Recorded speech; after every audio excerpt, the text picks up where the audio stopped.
Hey there, welcome to Feature Shelf, a series that provides book recommendations based on theme or title suggestions.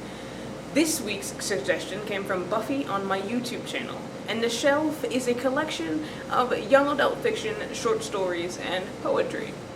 I am the supplier, and this is Feature Shelf number 11, the American Indian edition.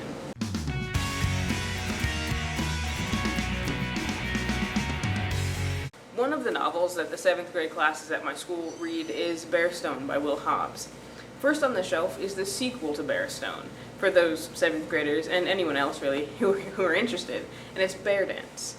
In this novel, Cloyd is out in the Colorado mountains and he witnesses the death of a mother grizzly bear.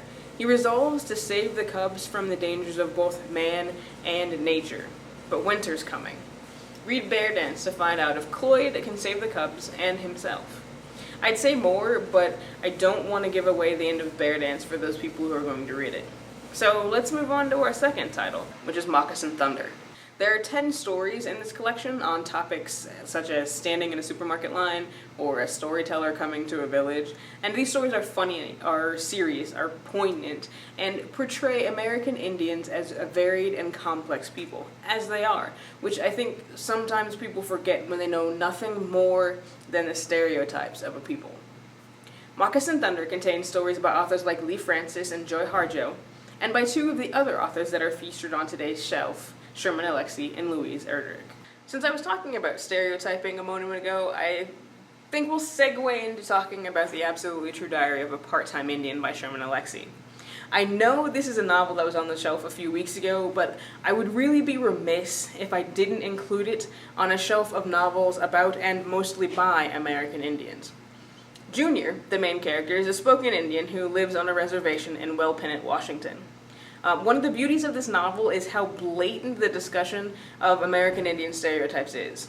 Alexie lays them bare in a humorous way, providing readers with a character who is more complex than simple stereotypes allow for. It's also the funniest book in my collection, which is what I think makes it so popular. We'll end the shelf this week with a collection of poems by Louise Erdrich called Original Fire. This is the first time I featured a collection of poetry on the shelf, and I'm really happy about it, especially since this book itself resides in a part of my collection that I don't go back to very often, the books I read in college. Erdrich's poems are beautifully written. I honestly don't know what to tell you about them, so I'll give you an example of some of her verse. This is from the poem Clouds, and it's just to give you a taste.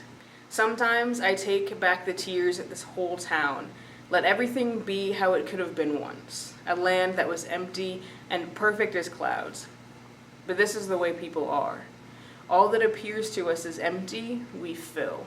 What is endless and simple, we carve and initial, and narrow roads plow through the last of the hills where our gravestones rear small black vigilant domes.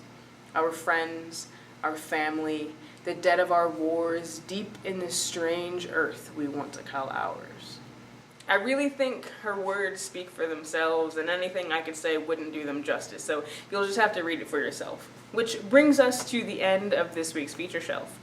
I hope you found something on the shelf that piques your interest. If not, and you would like to request your own feature shelf, or you want to talk about what's on the shelf, or any book at all, you can leave me a comment on YouTube, Facebook, Twitter, or Google+. Or if you're not a social networker, you don't use social networking sites, you can use the contact page of my website, thebooksupplier.com. All of this info is on the end screen and in the description. So that's it. I'll see you next week. Until then, thanks for watching Feature Shelf number 11, the American Indian edition. I am the supplier, wishing you happy reading. Don't forget to be awesome.